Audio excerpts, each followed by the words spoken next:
The pistons are just about ready to go in.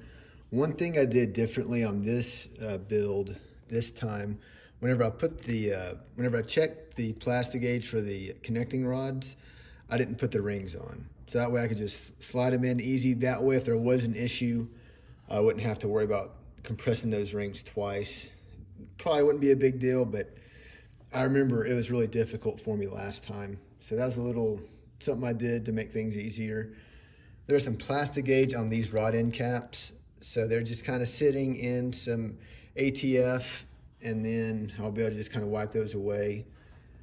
So once these are cleaned up, I'll be able to throw them in the engine, and then the short block will be done.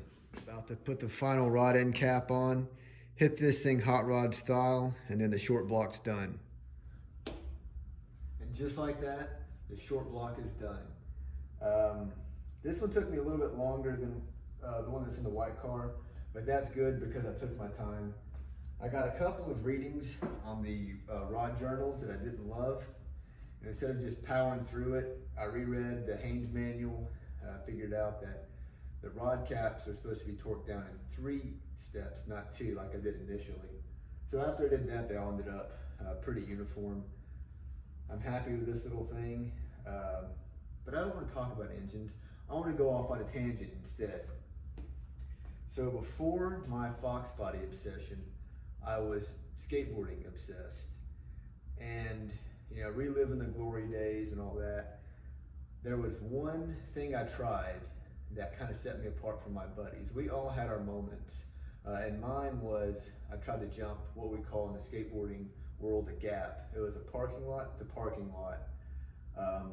And I'm relatively short. I don't know if it shows up on camera. I'm about 5'7", and the gap was way over head high, which I know isn't difficult, but gap was pushing 7 feet tall. The top parking lot was real smooth. The bottom parking lot was like gravel that someone had just laid tar over, and it would just mangle your hands. And it was pretty far distance too. So I mustered up the courage to try it, got worked, but I saved some for the weekend because we were going to have a camera that weekend. My buddy Lucas was going to film. So filmed it, got worked again, came close a few tries, but I couldn't make it happen. And then I just couldn't do it. I would go up, maybe once a month, roll up to it, and I'd get to the edge and freeze. I'm like, I can't make myself go down this gap until just the right catalyst. The cute girl from Spanish class was watching. I was like, all right, dudes, get the camera out. First attempt was a throwaway. I was hauling. I ollied real high, threw the board away, hit the ground, and it hurts worse to land without your skateboard than to land on your skateboard, typically. Second try, I'm just going to commit. And Murphy's Law took full effect. Usually when you're nervous, you're a little bit more sharp, but hey, like I said, Murphy's Law. So I snapped the tail to the ground, and the board went sideways, which is what we call primo. And so I land off this drop on the board, did not kick it away, had all the time in the world to, landed on it sideways. It destroyed the arches of my feet. And then the board rolled over on impact too.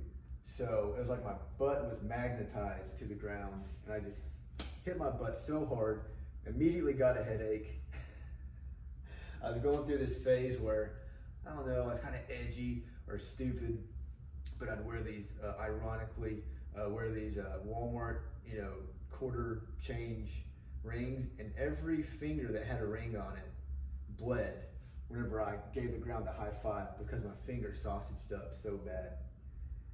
It was one of those kind of 1 in a million worst case scenarios, and that was the last time I tried that one. I always wanted to go back, but I kind of think it's cooler that it's, one of those Uncle Rico stories. Coach put me in back in '82, we would have won state. I think we all have those stories. So another tangent, the white car over here. This is actually car related. I put the XC274 HR cam in it, and I am driving it kind of hard. I'm at 6 grand and I lose oil pressure. And I hate to admit it, but I deer in the headlighted for way longer than I wanted to. Shut the engine off. Ended up being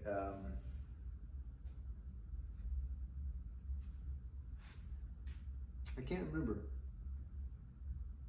One of these plugs, whichever one does not go to the valley, I think it's the top one, that plug popped out because I improperly installed it 4 years prior, which is terrifying that it took 4 years to pop up. But that plug popped out, so I lost oil pressure. Luckily, I saved the engine. I found that plug, or got it, put a new one in, drove it in deep, and the oil pressure's been the same before and after. So I got, through no skill of my own, I saved that engine. And it kind of draws a parallel to me going up to that gap and not being able to send it.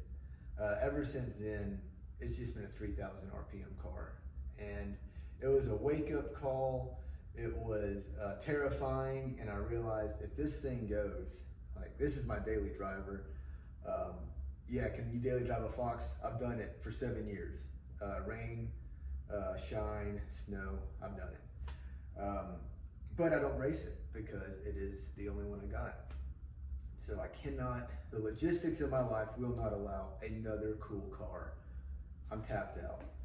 But maybe I can do a quick change engine, and that's the plan here. Is this going to be a hot rod? If you can tell by this piston, no. This is a lower compression piston. It's a hyper piston that's low compression. This thing has all standard bearings in it. It's going to have decent oil pressure, not too high, but definitely won't be like a race engine where it's on the low side. And we're going to go with 3-bar GT40s. I do not yet have a cam, but it's just going to be, you know, honestly, it's going to be a junkyard Cobra R motor. It's a 351 with GT40s. It's going to be high vacuum, high torque, low horsepower. That's how this thing's going to be. But the one in this car, we're going to pull it out, and I don't want to go crazy on the dollar bills because I don't have that many, but I want to go high on the elbow grease. I want to port the heads, maybe put in higher clearance bearings. We'll need a single plane intake, big carburetor, eventually long tube headers. And that is the plan. In order to kind of cross over that gap, I need a spare engine.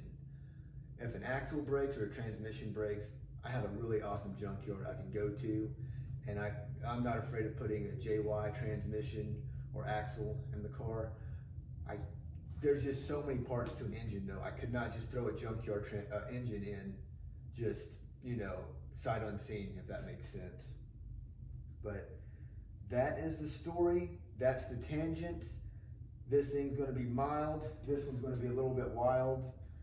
And if you made it to the end, I really appreciate you listening to me blabber on about skateboarding and engines. A lot of talking, not a lot of action. But you might have noticed my cool shirt. You can get one.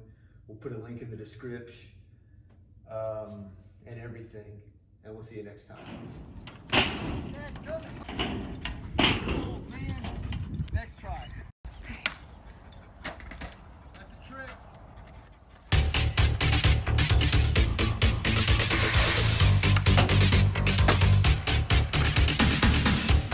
Children behave.